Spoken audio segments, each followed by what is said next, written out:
The letter LLV, chapter 9. In that he saith a new covenant, he hath made the first covenant old.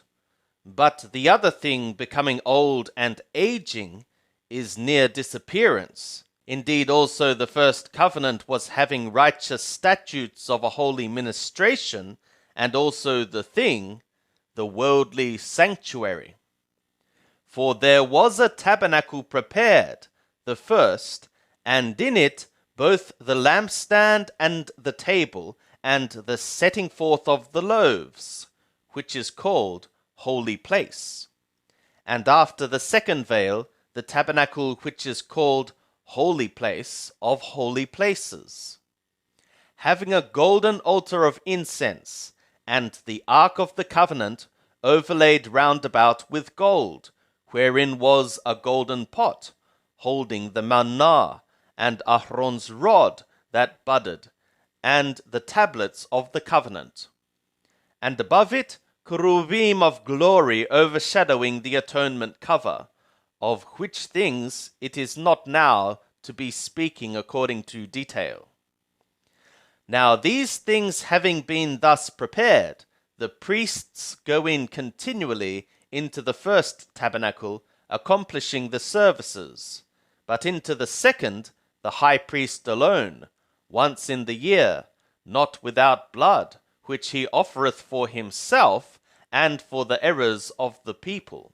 The Holy Spirit this signifying that the way of the holy places hath not yet been made manifest, whilst yet the first tabernacle is having a standing, which is a figure for the time present, according to which first tabernacle are offered both gifts and sacrifices that cannot, concerning the conscience, make the worshipper perfect, being only with eatings and drinkings and diverse washings, righteous statutes concerning flesh, imposed until a time of reformation. But anointed having come, a high priest of the good things to come, through the greater and more perfect tabernacle, not made with hands, that is to say, not of this creation, nor yet through the blood of goats and calves, but through his own blood, entered in once for all into the holy places, having obtained aeonic redemption.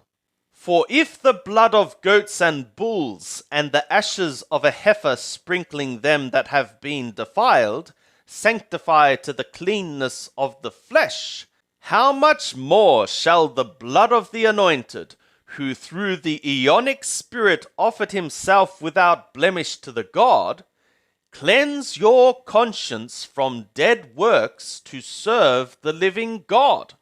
And for this cause he is the mediator of a new covenant, that a death having taken place for the redemption of the transgressions that were under the first covenant, they that have been called may receive the promise of the aeonic inheritance.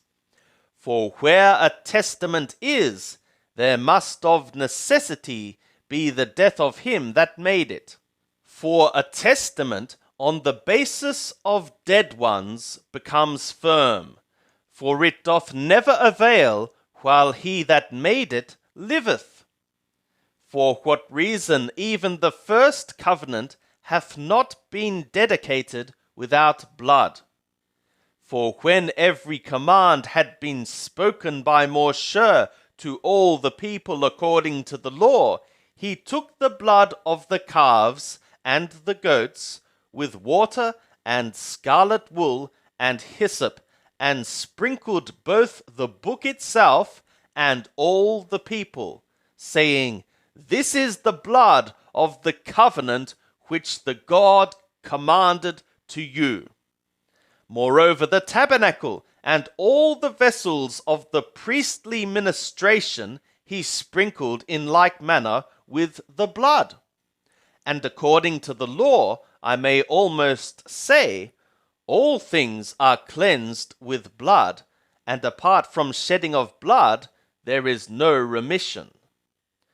It was necessary, therefore, that the copies of the things in the skies should be cleansed with these, but the skyly things themselves with better sacrifices than these.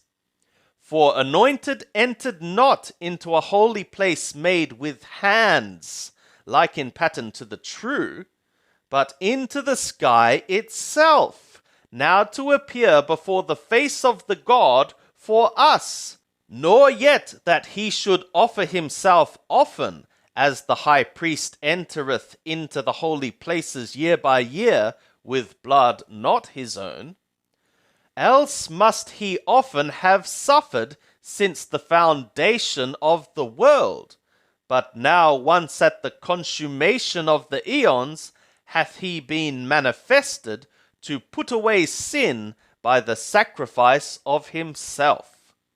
And inasmuch as it is appointed to men once to die, and after this cometh judgment, so the anointed also, having been once offered to bear the sins of many, shall appear a second time apart from sin, for the ones awaiting him into a salvation.